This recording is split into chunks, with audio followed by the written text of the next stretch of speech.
Hello दोस्तों, welcome to our education channel inspire academy. आज का हमारा टॉपिक है coordinate questions practice set 2.6 part 2। In part 1 में अगर आपने देखा होगा तो वहाँ पे हमने क्वेश्चन नंबर 1 to 6 सॉल्व किया था। आई होप आप लोगों ने देखा होगा वीडियोस और क्वेश्चन को समझा भी होगा। आज हम करने वाले हैं क्वेश्चन नंबर 7 to 10। तो आप जरूर हमारे साथ लास्ट तक वीडियो में बने रहिएगा। आप वीडियो को अंत तक जरूर देखें कि सारे क्वेश्चंस मैं इजी वे से करने की कोशिश किया हूँ यहाँ पे, और आई होप कि आपको सारे क्वेश्चन जरूर समझ में आ जाएंगे। तो 7 क्वेश्चन पे जाने से पहले जिन लोगों ने हमारा चैनल सब्सक्राइब नहीं किया है तो please subscribe our channels and share with your friend. Now look at the question number 7।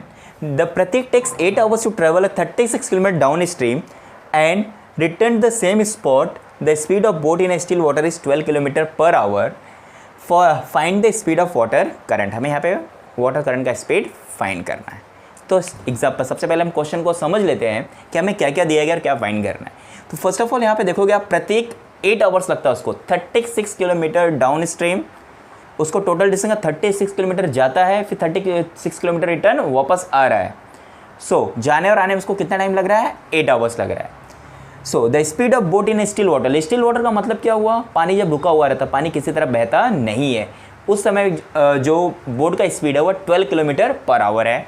Find the speed of water current. तो जब पानी बहेगा, वाटर करंट मीन्स व्हाट? जब पानी बहता रहेगा तो बहते हुए पानी का स्पीड क्या होगा वो हमें फाइंड करना है। तो let us C solution.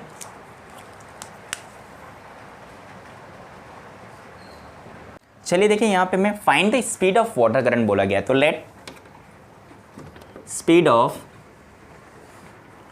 Water current be नहीं मालूम है, तो यहां पे हम इसे x किलोमीटर पर आवर ले लेते हैं। ठीक है। नेक्स्ट आपको दिया गया speed of boat in still water, that is 12 kilometre per our. Still water मतलब जब पानी रुका हुआ रहेगा। अभी नेक्स्ट आता है हमारा down stream and up stream. तो डाउन स्ट्रीम मीन्स व्हाट?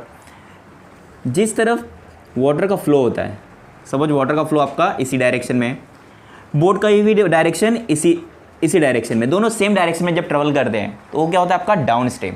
वहाँ पर क्या होगा? स्पीड हमेशा क्या होगा? इंक्रीज होगा, राइट? ये सब लोगों ने देखा होगा, जिस तरह से पानी का बहाव होता है उसी तरफ अगर बोट भी जा रहा हो तो क्या होगा? बहुत तेज़ी के साथ में हुआ बोट आगे की तरफ जाएगा, क्योंकि वहाँ पे दोनों की स्पीड क्या होते हैं? कंबाइन हो जाते हैं। The speed of boat as well as speed of water current. यहाँ पे हमें मालूम नहीं है तो उसका स्पीड क्या हो जाएगा? 12 + x। तो सिमिलरली अगर डाउन स्ट्रीम में क्या होगा? अप स्ट्रीम में डिक्रीज हो जाएगा। Up stream that means boat का डायरेक्शन क्या होगा? अपोजिट। तो उस समय क्या होगा? स्पीड क्या हो जाएगा आपका? डिक्रीज हो जाएगा। क्यों? क्योंकि वाटर का फ्लो तो उसके अपोजिट डायरेक्शन में और बोट क्या है? उसके अपोजिट डायरेक्शन में आ रहा है। वहाँ पे क्या होगा? बोट का स्पीड माइनस वाटर स्पीड, इस स्पीड से क्या होगा? बोट वहाँ पे ट्रेवल करेगा।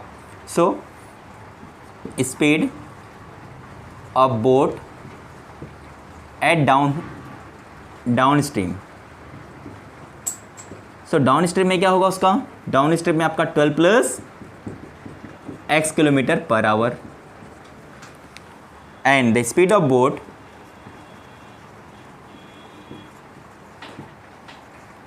Eight upstream equal to 12 - x kilometre per hour. I hope कि आपको यहाँ तक समझ में आया होगा कि किस तरह से हमने लिखा। नाउ अभी क्या बोल रहा है कि 36 किलोमीटर। सब लोग को फॉर्मूला पता होगा, speed is equal to distance upon time होता है, राइट? हम लोग यहाँ पर टाइम फाइंड कर, therefore we can find the time. तो time is equal to distance upon speed. यहाँ तक तो किसी को डाउट नहीं होगा ये फॉर्मूलेज में। हमेशा हम लोग स्पीड कैसे काउंट करते हैं, तो हम लोग का टाइम फाइंड करना है तो डिस्टेंस अपॉन स्पीड से मालूम कर सकते हैं। अभी हमको मालूम है कि 36 किलोमीटर की स्पीड से 36 किलोमीटर हमें डिस्टेंस ट्रेवल करना है और स्पीड भी हमें मालूम है दोनों। तो देख लेते हैं टाइम कितना लगेगा। Therefore time require to travel 36 kilometre to downwards to downstream. कितना टाइम लगा होगा वहाँ पे? 30, डिस्टेंस कितना है 36। डाउन स्ट्रीम में आपका स्पीड क्या था 12 + x right. Similarly time required to travel 36 kilometre to upstream, वापस आने में उसे कितना टाइम लगा होगा फिर 36/12 माइनस एक्स, राइट। जाने में उसको इतना टाइम लगा रहेगा और आने में भी इतना time, but according to given condition क्या है वहाँ पे, प्रत्येक takes 8 hour to travel 36 kilometre, मतलब जाके आने में उसको कितना टाइम लगा है 8 hours. So according to given condition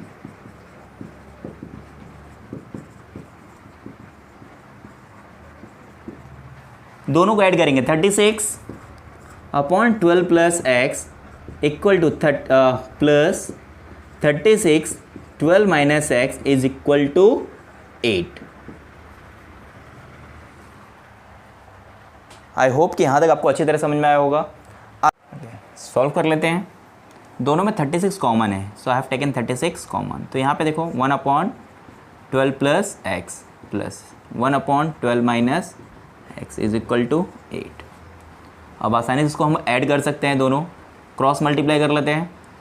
so देखो यहाँ पे a plus B a minus B cross multiply होगा तो क्या आएगा a² minus B square, that means 12² minus x square. Cross multiply 12 minus x का 1 में मल्टीप्लाई करेंगे तो सेम 12 माइनस एक्स, प्लस है तो प्लस 1 का मल्टीप्लाई 12 प्लस एक्स में करेंगे तो 12 plus x is equal to 8/36 यहाँ पे आएगा तो डिवाइड। सो देखो 4 2 ज़ा 8 और 4 9 ज़ा 36। आफ्टर दैट यहाँ पे माइनस एक्स है और यहाँ पे प्लस एक्स है, गेट कैंसिल, ये दोनों एक्स कैंसिल हो गया।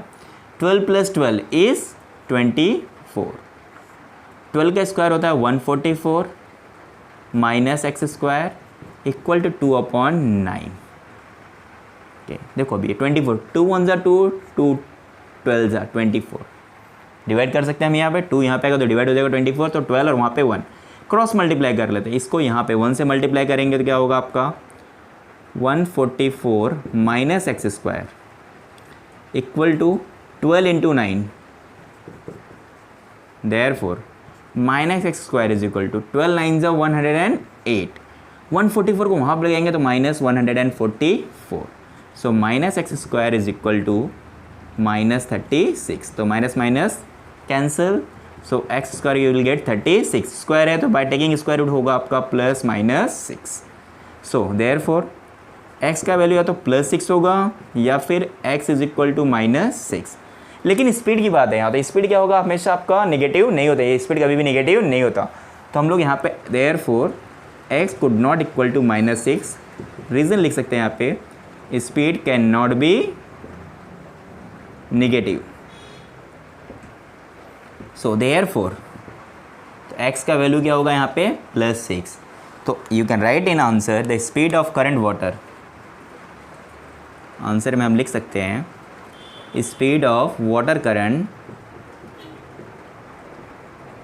इज 6 किलोमीटर पर आवर, जो हमें फाइंड करना था।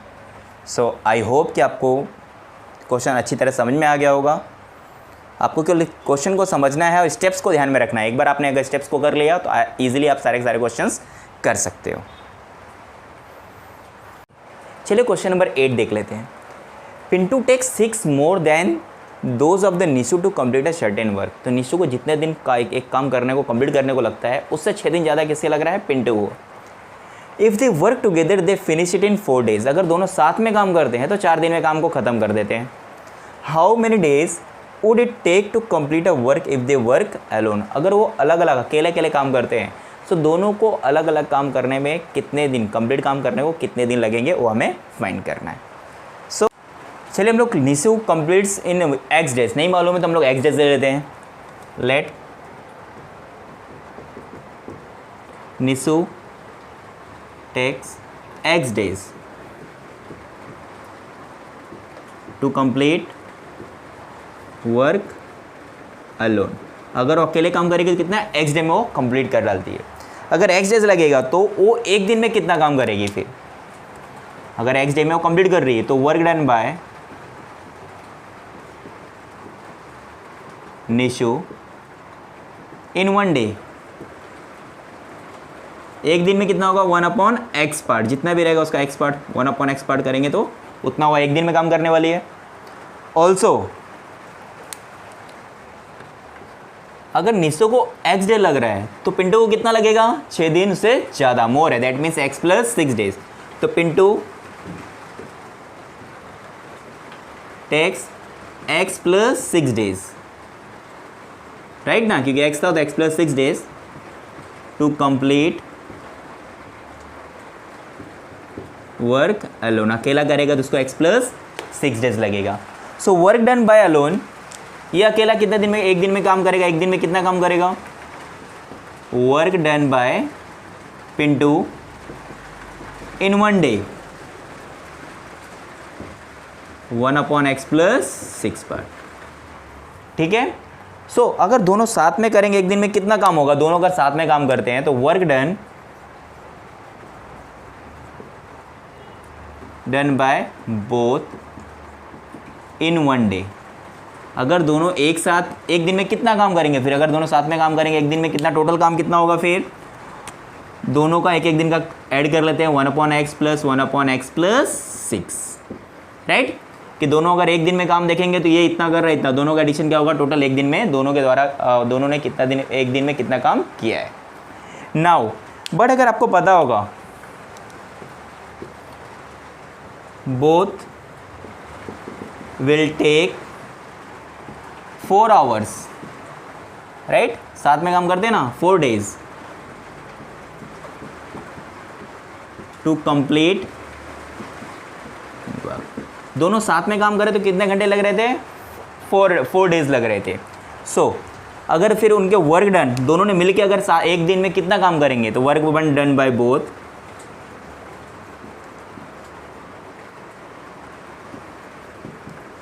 इन 1 डे, एक दिन में दोनों मिलके कितना काम करेंगे, फिर 1/4, कि 4 डेज लग रहे थे ना, तो एक दिन में दोनों ने मिलके कितना किया है, 1/4। अभी देखो यहाँ पे दोनों एक दिन में इतना पार्ट कर रहे हैं और हमें यहाँ पे डेज मालूम है 1/4 डेज में करेंगे अगर एक दिन का। सो दोनों इक्वल होने चाहिए। So according to given condition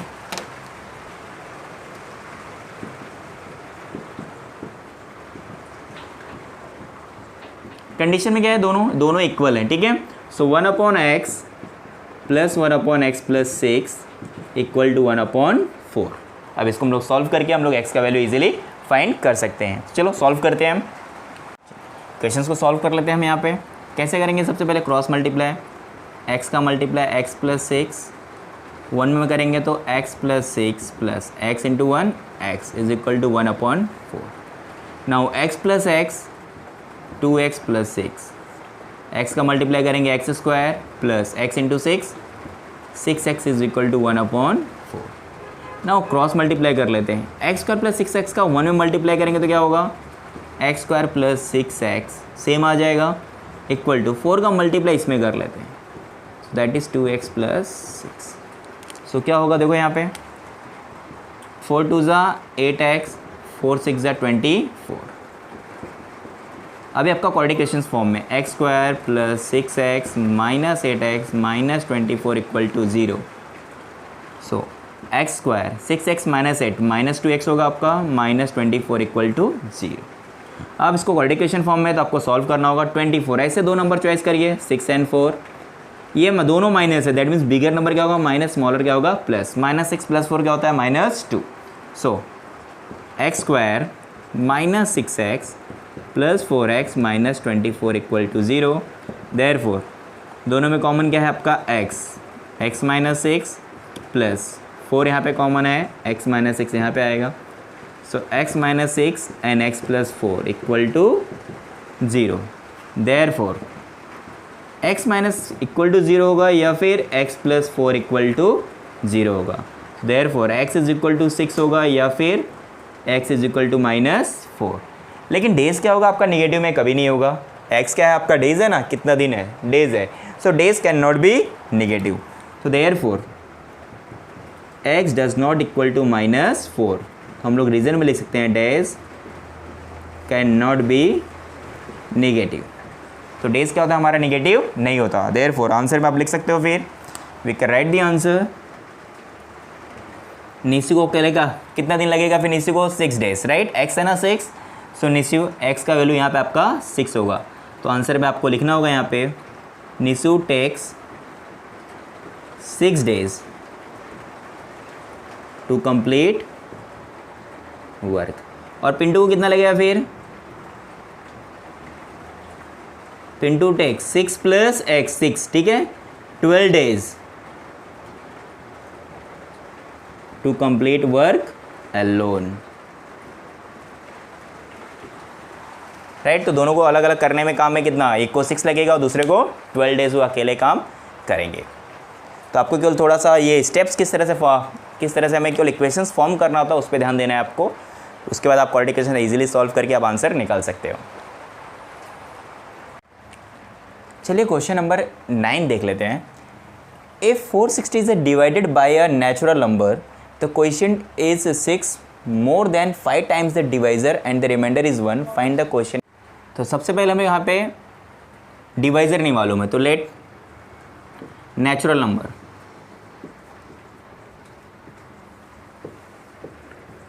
जिसको डिवाइजर दोनों वही आपका इज इक्वल टू x है। जो हमारा नेचुरल नंबर है डिवाइजर हो गया है आपका x है। आफ्टर दैट और बाकी कौन कौन सी चीज़ें हमें यहाँ पे दी गई, देखो 460 क्या है आपका, डिविडेंड है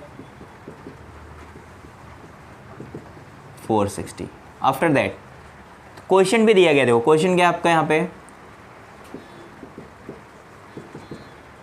6 more than 5 times the divisor, 5 times the divisor, 5 times divisor क्या होगा, x आपका डिवाइजर, तो 5 टाइम्स क्या होगा 5x, और कितना मोर है 6 मोर है, तो ये हो गया आपका।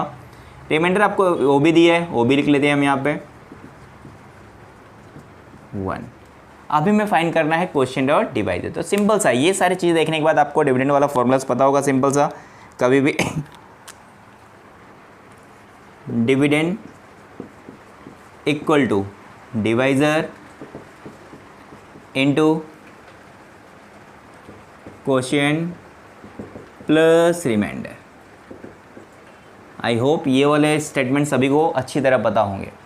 सब्स्टिट्यूट कर लेते हैं, डिविडेंड आपका 460 है, डिवाइजर आपका यहाँ पे x है, इनटू क्वोशिएंट देखेंगे तो यहाँ पे 5x + 6, रिमाइंडर आपका +1, राइट। अब ये आपको नियर अबाउट आपको क्वाड्रेटिक इक्वेशंस के फॉर्म में मिल ही गया है। देखो x का मल्टीप्लाई करते हैं आपको 5x² plus 5 × 6 6x + 1, that is 460। चलिए हम लोग ये 0 कर देते हैं, 460 को वहाँ पे लेके जाते हैं, तो क्या होगा आपका 5x² + 6x + 1 - 460। तो इसे स्टैंडर्ड फॉर्म की तरह लिख लेते हैं यहाँ पे, देयरफॉर 5² + 6x 1 - 450 यानी क्या होगा 459 होगा आपका माइनस करने पर, ठीक है, +1 माइनस था इक्वल टू 0। अभी आपका क्वाड्रेटिक इक्वेशन के फॉर्म में, अभी हमें क्वाड्रेटिक इक्वेशन सॉल्व करना है, तो मैं यूज़ करता हूँ आपका फैक्टराइजेशन मेथड। तो उसके लिए क्या करना होगा, 459 है यहाँ पे, और यहाँ पे देखो 5 भी है। सबसे पहले क्या करेंगे हम लोग, 5 का मल्टीप्लाई 459 में करेंगे। सो 459 मल्टीप्लाई विथ 5, 5 9 ज़ा 45, 5 5 ज़ा 20 29, 2 5 4 22। अभी हमें 2295 प्रोडक्ट हो गया। तो अभी हमें दो नंबर ऐसे फाइंड करना है जो कि प्रोडक्ट करने पर 2295 और उनका एडिशन 6 होना चाहिए। और यहाँ पे देखो प्लस है और यहाँ पे माइनस है, दैट मीन्स बिगर नंबर क्या होगा आपका प्लस और स्मॉलर नंबर नेगेटिव। दो ऐसे नंबर ढूंढना है, positive negative. So in that ये 2295 दैट मीन्स 50 के अराउंड आसपास कोई नंबर होगा। सो दैट इज़ 45 एंड 51, और ये प्लस होगा और ये माइनस, राइट। तो -51 + 45 क्या होगा आपका -6। तो बिगर नंबर यहाँ पे क्या लेंगे हम लोग, प्लस लेंगे, और स्मॉलर नंबर माइनस। तो 51 - 45 + 6, और दोनों को मल्टीप्लाई करेंगे तो डेफिनेटली 2295 ही मिलेगा। सो यही नंबर हमें चॉइस करना है यहाँ पे। Let us 5x² - 45x + 51x - 459 equal to 0। Now अब दोनों में हम कॉमन देख लेते हैं। इसमें देखो 5 and x, 5x इजीली आपको कॉमन मिलेगी, 5 9 ज़ा 45 होता है। तो यहाँ पे देखो 5x कॉमन है तो x will be here minus 5 9 ज़ा 49, राइट। आफ्टर दैट प्लस, अभी इन दोनों में देखो कॉमन क्या है, 51 9 ज़ा 459 है। 51 के टेबल में कितना है, 9 टाइम्स में 459 आएगा आपको। सो 51 कॉमन है यहाँ पे, x - 9 equal to 0। So therefore देखो दोनों x माइनस है, x माइनस 9 ऐसा, फिर यहाँ पे आपका 5x प्लस 51 इक्वल टू 0। अब ये बॉक्स या तो ये दोनों में, जब दोनों मल्टी प्रोडक्ट 0 है तो दोनों में से कोई ना कोई एक तो क्या होगा आपका 0 होगा। Therefore x is equal to 9 और 5x is equal to minus 51 और x क्या होगा माइनस 51/5। लेकिन यहाँ पे देख रहे हो ये 9 क्या है आपका नेचुरल नंबर है, लेकिन माइनस 51/5 नेचुरल नंबर है क्या? नहीं, क्योंकि हमें डिवाइज़र क्या है, ये आपका नेचुरल नंबर है। सो x का वैल्यू माइनस 51/5 नहीं होगा क्योंकि वो नेचुरल नंबर नहीं है। सो तो x का वैल्यू क्या होगा आपका 9। So will write here for x could not be equal to minus 51/5 क्योंकि क्या है x इज नेचुरल नंबर है। x क्या होना चाहिए? Natural number. या फिर आप लिख सकते हो minus 51 is not a natural number, ये भी लिख सकते हैं। तो x का वैल्यू यहाँ पे क्या होगा? x is equal to 9। So therefore अभी आंसर में क्या है, आपको फर्स्ट क्या फाइंड करना था? Coefficient and divisor. तो आपको डिवाइजर मालूम हो गया, देयरफॉर डिवाइजर आपका 9 है, x है दैट इज 9 एंड कोएफिशिएंट देख लेंगे आप 5x प्लस 6 है।